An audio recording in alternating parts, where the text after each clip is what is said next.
And welcome back to Sand Shark Bytes. And today we have a special spring preview show for you guys. Mike, how are you doing, man? Welcome back.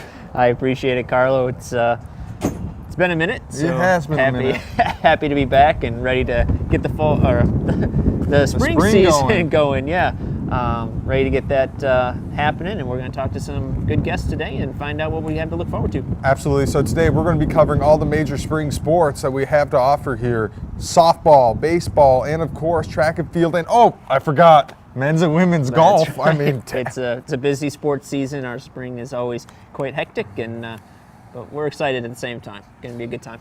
Absolutely. So first off, we're going to go talk to the softball team. We got new head coach Bailey Wiggness and Abby Pack. But first, let's look at some highlights from last year. You're watching Sand Shark Bytes.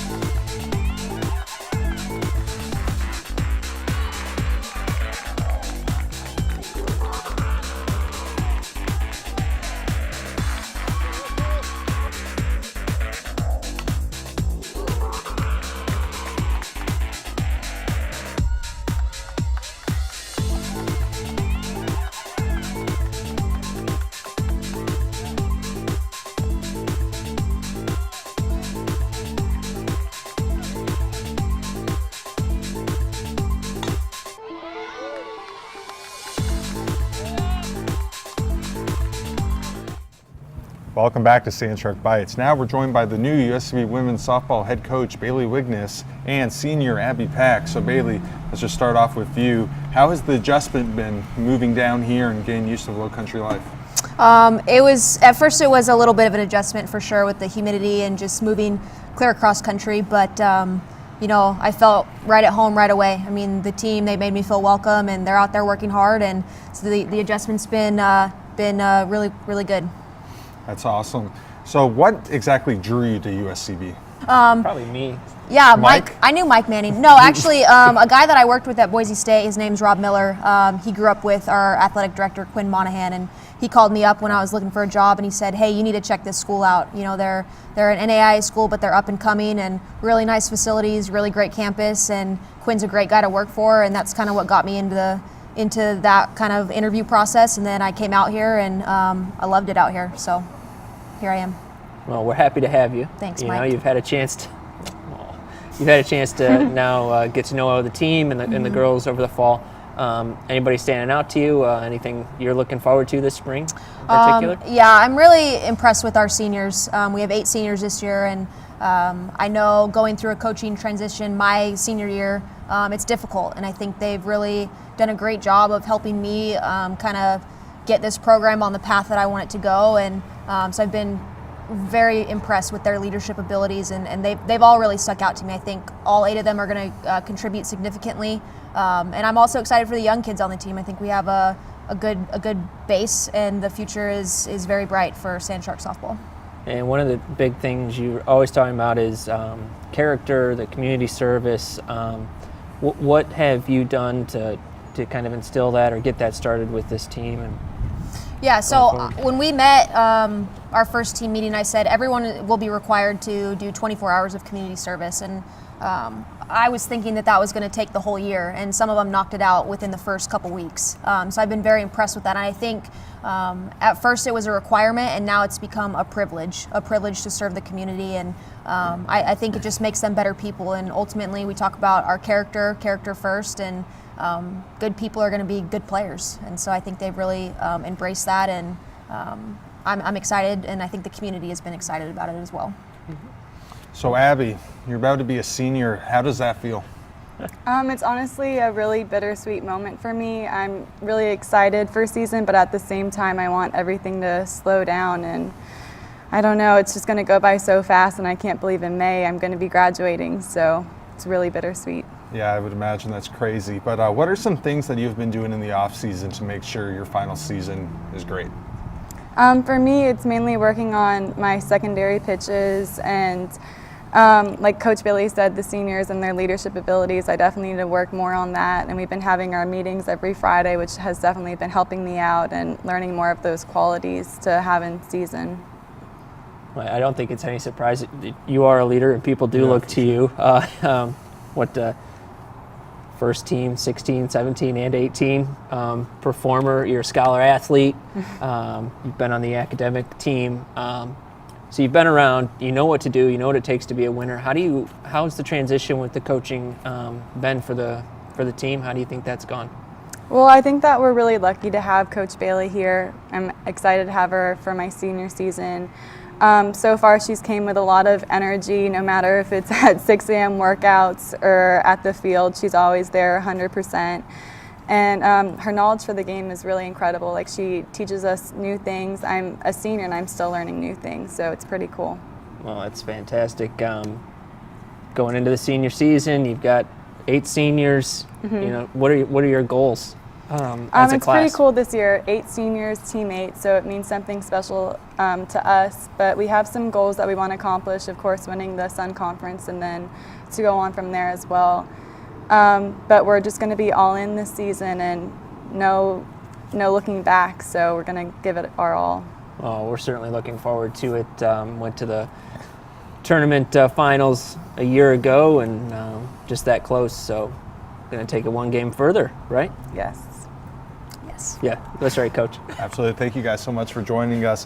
Now let's switch over to golf. We're going to watch some golf highlights from last season. And then when we come back, we're going to be talking to Blanca Porta and Mark Sweeney. You're watching Sandstrike Bytes.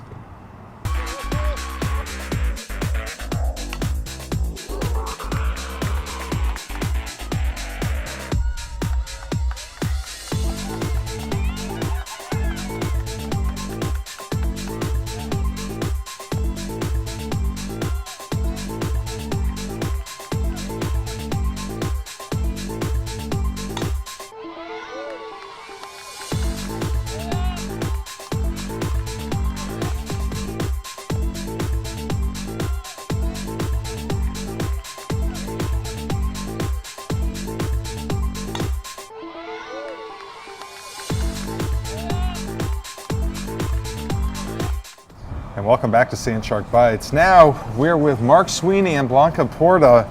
So Blanca, the season's about here. How does it feel to finally get ready for the spring season?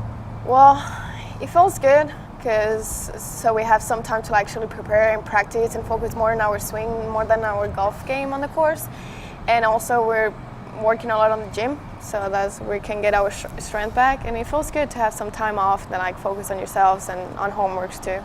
Of course, during the fall season, you've had some players that really emerged on the team. Players like Delia Prescia and Crystal Sun. What do they bring to the team? Well, both of them, they've worked a lot during summer and they worked a lot on the personal swing, especially like during summer and their time off. So you can see the work showing off right now because they're playing so nice and they just bring really nice vibes to the team. Delia is just really funny and she has a really good connection with Coach, so it makes everything really nice and friendly. And Crystal as well, she's the funniest one on the team. She makes really nice jokes.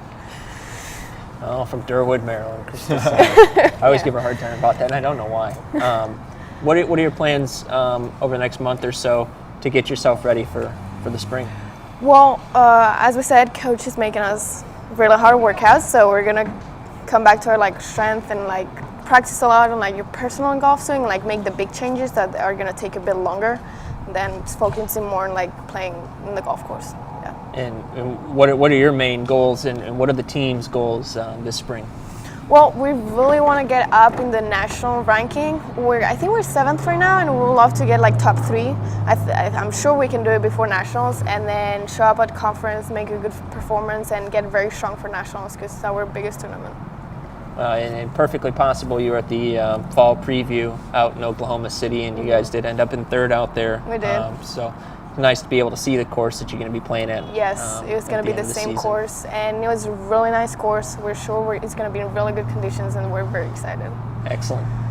Mark, welcome. Hey guys, thanks for having me. So Mark, man, what are your thoughts on the upcoming season? Yeah, looking forward to it. The boys wrapped up the fall down in Miami. We got got some good vibes going in Miami. Won there again, won conference there last year. So yeah, it was a really nice way to end off the fall for sure. So you're a junior now. This is going to be your 3rd season. Do you feel that this is the year where you can really take that next step and have a breakout year? Yeah, I mean, we kind of got off to a slow start at the beginning of the fall. I feel like once we kind of got more into the tournament schedule, got into the grind a little bit more, that I was able to improve personally, and I think the boys kind of rallied around as well, and definitely played some good golf towards the end. Some newcomers to the team. Guy like Jacob Thomas. What are you looking forward to from him, and what has he brought to you guys? Yeah, he's a beauty. I love Jock, and we have fun together on the course, and have fun on the course, off the course. Great guy. He's a good player. Fellow Western Canadian kid, so we get along just fine. Yeah, Canadians. I love it. Yeah. Surrounded it. I don't know about that. And Jacob, he's from Edmonton. He's from Edmonton. Yeah. What does it mean to play with so many Canadians on the team? I don't know. I think it's pretty cool. Like, and why do we keep going to Canada for golf? Well, it's a pipeline. Like, Danny knows what he's doing. Like, he's a smart fella. But no, he's like, it's awesome. Like, we don't really need to kind of I'd say like gelling with guys like from more of the South or from Europe or kind of different spots. It maybe takes a little more time. Whereas if you're from Canada, it's just kind of instant. You already know kind of where they're from, what their stories are, and I think it's easier for sure. So what does that mean for Lucas Henvo? Oh man, you leave the Belgians out. Yeah, I don't know. He's a good kid. I like Lucas a lot. But yeah, he's different for sure. Yeah, those Europeans. Yeah, I know we are. Yeah, we're really cool though. Yeah, So. You are. Yeah. I've always enjoyed going out to the golf and because it's a sport where you can talk and just, they're out on the range and they'll just They speak a bunch of different languages. Yeah. Yeah, it's crazy out there. Yeah. For you, this spring, what are you most looking forward to? Winning again. I like winning a lot. We kind of got used to it over the past couple of years here, and I'm ready to keep doing it for sure. Yeah, it's looking forward to hopefully bringing another conference ring back, and nationals this year for sure would be a goal. Fun to repeat. Yeah. You got some stiff competition. College of Coastal Georgia down there. Yeah. And the likes of Kaiser as well. So it's going to be fun to watch you guys take care of business. Absolutely. Yeah. So thank you guys for joining us. Thank you for having us. We're going to go catch up with Coach Bam on the baseball team. We'll be back. You're watching Sandshirk Bytes.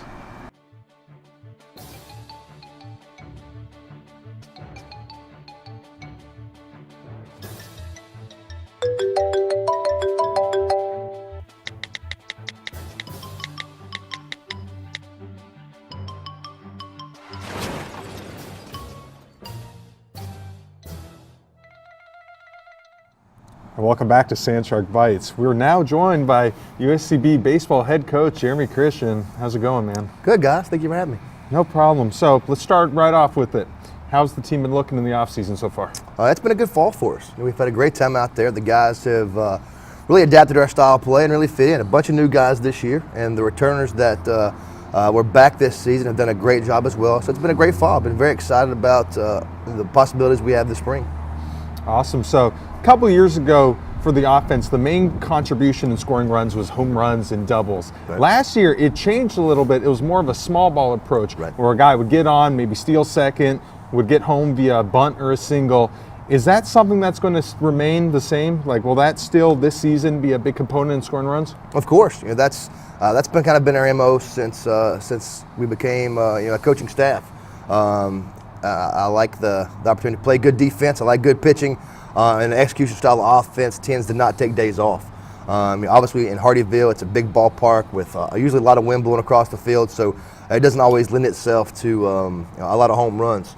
However, speed comes into play every day, and if you can run and you can maneuver and you can execute offensively, good things happen, especially against the pitching we have in this league.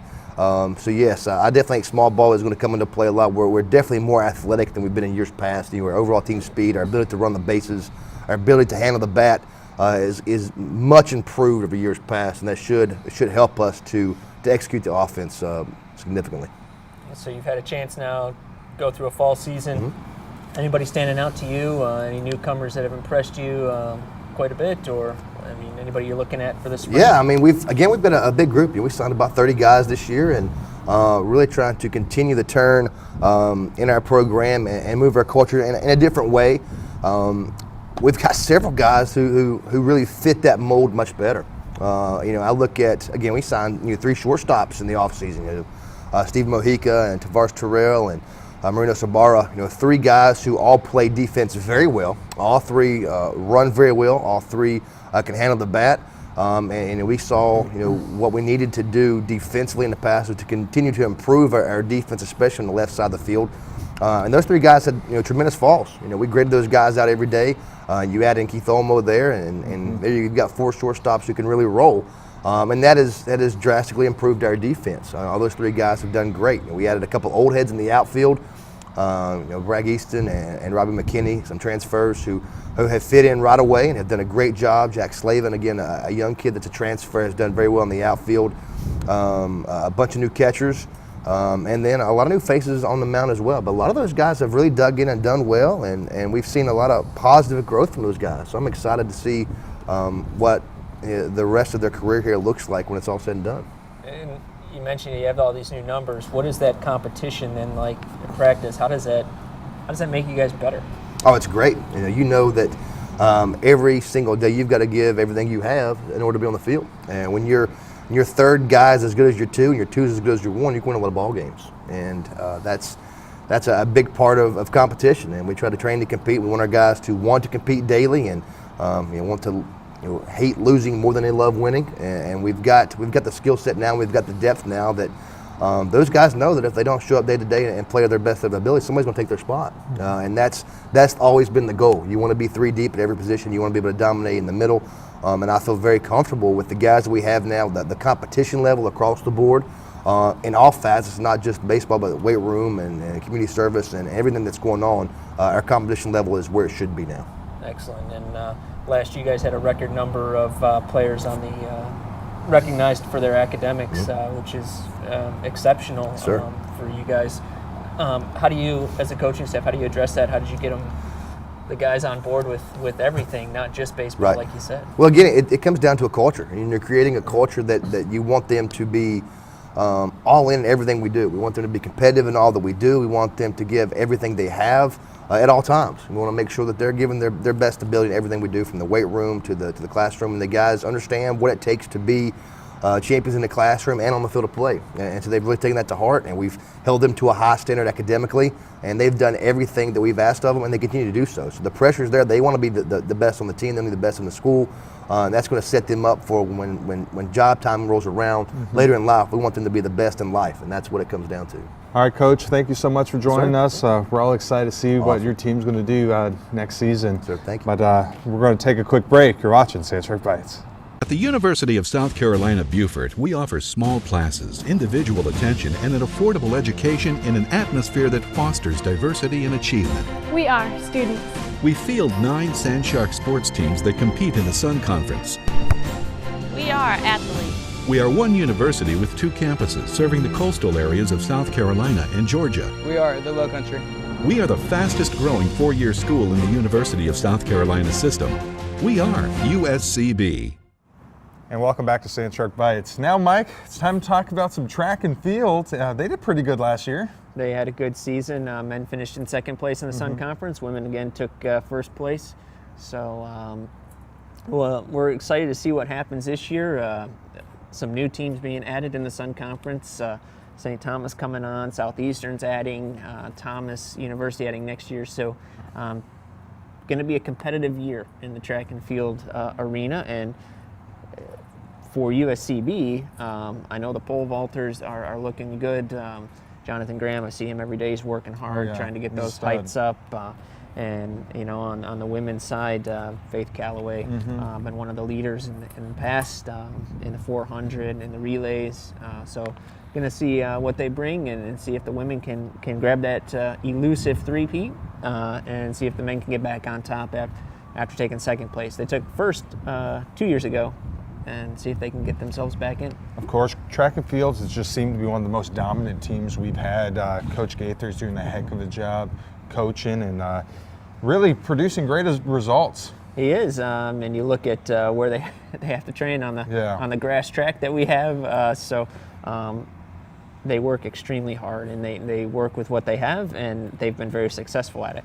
One of the things we may have to look forward to this year, though, is that we may get a chance to host the Sun Conference Championships. Wow, that would be huge. That'd be great for the program and at the end of the spring. Hopefully we can work with SCAD Savannah to co-host an event down in Savannah and see if we can bring those championships here. And that'd be great for everybody involved and a little exposure for our track team here in the Low Country. Most definitely, that's something that we have to look forward to.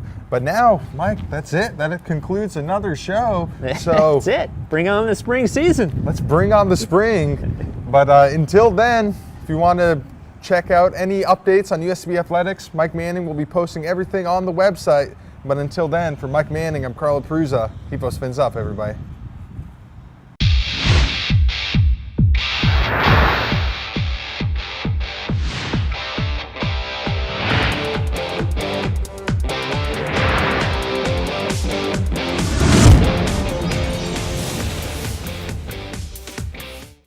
Hey, I'm Josh Reddick, World Series champ, and you're watching the County Channel.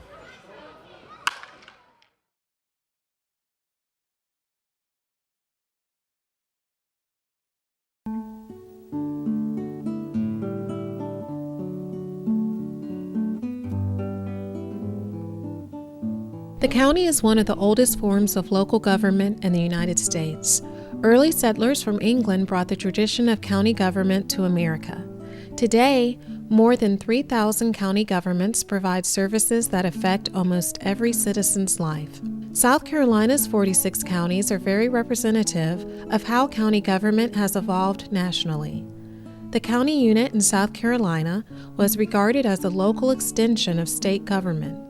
But a state constitutional reform movement in the early 1970s led to the South Carolina General Assembly passing the Local Government Law, also known as the Home Rule Act, in 1975. The Home Rule Act greatly expanded county authority and changed the nature of county organization and administration to what we know today. Beaufort County went from having a board of directors to a county council. Members of the 1975 council included Chairman Arthur Horn, Vice Chairman Grady Thames, Leroy Brown, Gary Fordham, William Grant, Harriet Kaiserling, David Jones, Bill McBride, and Booker Washington. As the new council sought to distinguish itself, council members desired an official symbol that would represent the jurisdiction's identity and unique character. Council appointed an ad hoc committee to undertake the task and carry out a contest for the best county seal design. Harriet Kaiserling was a member of county council, and it was her idea because we didn't have anything that could significantly identify our beautiful Beaufort County. We met then up at I think it was the Carolina Bank. And some years ago back there on West Street. And then we put them in piles, like good, bad, maybe, until we finally got it down to the one that we now use. County Council approved the Seal Committee's recommendation, which reflected the county's history, traditions, and natural beauty. The Seal's colors of blue and green represent the colors of the county's outdoor environment, with its many waterways, marshlands, and maritime forest. The 5 images within the seal depict some of the county's distinguishing features: ancient live oak trees, the seafood industry, rich natural resources and a rare marine ecology, low country architecture, and miles of rivers, creeks, and inlets. I was really impressed. I thought it encompassed what we as a body were looking for. A seal, it would, when you looked at it and just thought about it a little bit, it really covers the aspects of Beaufort County. So he did a good job of bringing together the things that we hold so dear and what we really like about Beaufort County. Councilman Bill McBride was in office when the contest was held and was present when the committee revealed the winning design. I think council was ecstatic about it. We thought that the symbols on the seal represented aspects of life in Beaufort County. There is a slight change in the original draft that was presented to us, where you have the shrimp boat today. Initially that was a pleasure craft, a sailboat, yacht type boat, and it was changed by county council because we felt that the shrimp boat was a better representation of a more comprehensive aspects of Beaufort County life, because you had other things on the seal that represent the pleasure and recreation, the fishing and the beach. So they thought the shrimp boat, which was a very important part of Beaufort County culture, shrimping, especially at that time, would be reflected on the seal. The winner of the contest was an artist from Hilton Head Island, the late Lee Payne, whose design was selected from more than 126 entries submitted from as far away as Indiana and Tennessee. He was awarded $250 for his design, but more importantly, he captured the legacy of outdoor beauty, culture, and history that helped to define important aspects of life in Beaufort County. To see more Beaufort County moments, go to the Beaufort County Library homepage and click on the Local History tab.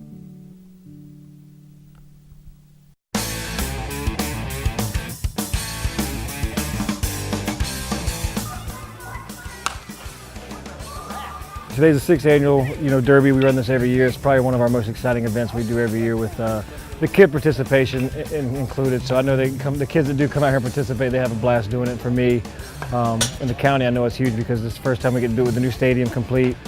So that's a big accomplishment, a big step forward for this complex. What Clarence Morgan really does and his staff to really make this day run, as well as my foundation staff. They do a great job. It's our first time today actually hosting an event in the Josh Reddick Stadium, so that's pretty cool for us.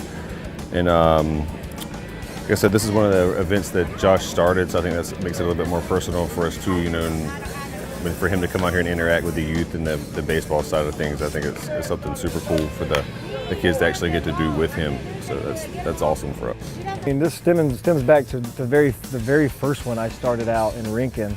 I didn't even have a foundation run. I think it was just me and a buddy of mine that was helping out at the time. So we went to the city of Rincon and approached it. We made it happen. It wasn't a big success yet, but that's how things are with your first time. But it was something I always wanted to do, I believe, and I think this was always the first step to the first event to giving back to this county, and here we are, and it's one of our bigger ones. All the money stays local for sure. 100% all goes back into the hometown that Josh and I were raised in. So I mean, it's super cool for both of us to be able to have a hand in something so special like that too. So. Right now, we don't really have a set destination for it. Our big thing is we don't plan on one thing. We dish it out wherever it's needed. We sponsor the Navigator team, we sponsor the Faith Equestrian team, we sponsor the Truland House. Those are our three big hitters, I think. But we stretch it out to schools, we stretch it out fire department, police department, animal shelters, anywhere that needs help, they can contact us, and we're willing to take your phone call. Anybody that I think if you have the chance or have the time to give back, I think you should. So, and the platform that we have created and have, I think it's awesome for us to be able to do what we do. I think when you give back to where you came from, this is where it all started. This is your roots, and this is what made you. This is how everything started for you. And these kids are our future. They're our next generation of running this planet, and that stems from right here in your hometown. We got to start somewhere small, and anytime you can help these kids out, whether it be 1 to 10 kids, and if they come out of it in a positive manner, then you feel pretty accomplished about it. So that's the main reason. Anything about that, and we see some of the older generation, people my age and older, coming out here and doing that as well. So it's for everybody, and we definitely get participants that we enjoy having. Hey all, thanks for coming to my 6th annual 2018 Home Run Derby. We appreciate your support.